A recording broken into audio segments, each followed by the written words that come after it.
It feels like the war machine just rages on. Every day bodies are fed into it, bullets and bombs rain down on innocents, and there appears to be nothing that I can do, nothing we can do as individuals to stop it. And that fact terrorizes me. It haunts me.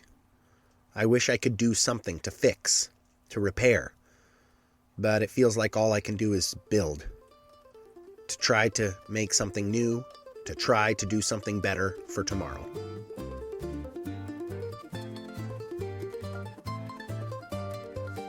I'm Nick Walton. I'm a coffee roaster, I'm a dad, I'm a husband, I'm a wee little farmer, and I cannot stop thinking about the invisible scripts that run our lives. You're listening to The Values Sort. This is a field guide to the values that shape the patterns of thinking and behaviors that end up shaping our entire lives. This is Essay 31, A World at Peace. It's difficult for me to talk about a world at peace. Partly, maybe, because I don't know if it's a real thing to be valued. Can it even be a thing? Can we even wish for this in good faith? I know for sure it can be a chosen top 5 value because it's one of mine. That doesn't mean I believe in it, not really, or that I understand it at all, or that I can write or speak about it with any measure of eloquence. The first year I was married, the dishwasher we had was a piece of garbage. It was a second-hand unit built in about 1996. It was a dishwasher, but it wasn't a good one. One of the things I found frustrating about the dishwasher was that the drawer wheels were sticky, and they always caught. You'd try to pull it out, and unless it was aligned just right, it would stay locked in there. Also, we had a small house, and it felt like I was always kicking the open door on accident and banging up my ankles. Plus, and this cannot be overstated, I was a newlywed, and I was still processing childhood rage really inefficiently. My life was changing dramatically, and while the changes were overwhelmingly for the better, they were still difficult transitional times for both my wife and for me. We were so young, and we were so unprepared. Maybe that's always the story? That was our story. One night, I don't remember why, perhaps my wife or my best buddy who was living with us at the time could remember, I was hopping mad about something. I was stomping around the house and making my displeasure widely known, as I am wont to do. When it was time for me to interact with this dishwasher, and the drawer inevitably locked up on me for the 900th time, I lost my cool. I grabbed both drawers and I ripped them out of the machine with a powerful force. I stomped through the house to the front door and threw them as hard as I could out into the driveway.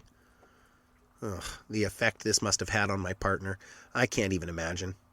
You'd have to know her. You'd have to know her parents, her upbringing, to realize how jarring and awful this behavior must have been for her to witness. She knew I was strong. She knew I could be powerful. I don't know if she knew that I could be awful. I am no stranger to rage. I am no stranger to violence. One time I slammed a door so hard that it split the door frame. The door never closed correctly after that. Our actions have consequences. Another time, in 2001, I was a full 20 years old. In the days before I was married, my nerdy brother and I went to a midnight showing of Lord of the Rings. We took a couple of his little buddies with us. Those movies were really long, so by the time we were driving north on the freeway toward our home, we were all exhausted. It had to be 3 or 4 in the morning. Sitting in the passenger seat of my mom's Toyota Corolla, I adjusted the heat. Sitting in the driver's seat, he adjusted it back. I adjusted, he adjusted, and so I reared back and punched him in the shoulder as hard as I could, while he was driving, in the middle of the night, and at freeway speeds, with someone else's sons in the back seat. He swung back, he swerved the car into the fast lane, and we took turns exchanging blows in the moving vehicle. Eventually, he stopped the car, and we got out, and we wordlessly drew blood from one another on the side of the freeway while our friends wept in fear in the back seat of the car. Eventually, we tired out. We returned to the freeway, and we finished our journey home. Okay, now this is a mildly amusing anecdote to tell today, particularly because of the backdrop of the extreme warmth and affection I share with my brother now. But the nuts and bolts of this story are of needless, unwarranted violence. My brother drove the car, and I drove the violence. It was not in his nature. I am no stranger to violence. The card says, a world at peace, and then on the bottom it summarizes the concept, free of war and conflict. And this world is not free. It's not free of war or conflict. In my first couple of passes at writing about a world at peace, I meandered softly from World War II through Gaza and Ukraine. These are conflicts I do not understand. I have strong feelings about them, but I do not pretend to know all of the factors that precipitated the conflicts, nor do I know how we might find our collective way out of them. It's tempting to go on a raging rant, here, now, about war. It's honestly the word I connect with first on the card. War is hell. War is hell from the outside. How much more must it be from within? My grandfathers both fought in the Korean War.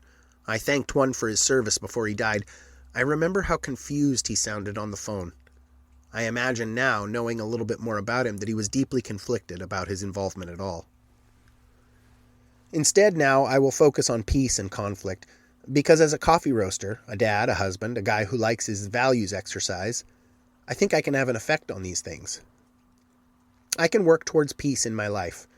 I can work against conflict in my life. And anyway, the end of all my writings on the subject have been, it begins inside of us, which I think is how this one will end as well. I am natively a man of violent tendencies, as described above. There are many things I've said and done over the years that could add to these proofs. Many people who know me well, or especially who've known me since I was young, can remember a time when my violence has caught them off guard. To be honest, I'm aging out of some of those tendencies. I can feel it within myself. It's partly because of choices I'm making. Choices toward peace. Choices that supersede and circumvent my baser violence. And it's partly the wake of broken relationships I see behind me. And it's partly just getting older. Maybe a little wiser. Thankfully, my violence towards the dishwasher and my brother on the freeway are among my only stories of physical violence. But my words have wounded many people over the years, and my thoughts have, at times, been very dark indeed. I am, for instance, the father of a child who's not mine. It's a long story, and not one I'll tell here. Suffice it to say, I have a deep well of love for a child not born to me. And in my love for them, in my darker moments, I have violent thoughts for their biological dad based on his behaviors and choices. I would scream into the face of their grandfather for his choices. I would betray my value for a world at peace, and it's only discipline and age, and breathing techniques, and the good friendship I enjoy with my wife that brings me to a place of calm and rationality. Hurt people, even children, even their own children. Conflict is like violence light, or maybe it's the precursor chemical to violence, to a lack of peaceable relationships between people. Today I am an immigrant to peacemaking, and as my dad used to say, there's no patriot like an immigrant. People who choose a thing are almost always more committed than those who come to it naturally. May it be so for me. May it be so for all of us. As promised, this essay is ending the way my other attempts have ended. A world at peace starts within us, I think. It starts with us choosing not to rip the dishwasher apart because we're angry at life's little circumstances. It starts with choosing love and deference for all as a matter of course, and not as a last resort. Maybe I'm a peacenik. Maybe I'd be a conscientious objector. I do admire people who stand on a conviction bent on peace very much. I could name names. Floyd Schrock, Wendell Berry. It starts within us. Observing our own violence first and eradicating it from our thoughts and motivations. Because we're all something. We're all moms and dads. We're all coffee roasters or truckers or teachers or presidents of the United States. And we have to start there, right? We have to use our tools and our jobs and our relationships to promote peace and to thoughtfully reject violence in order for the world to be filled with it.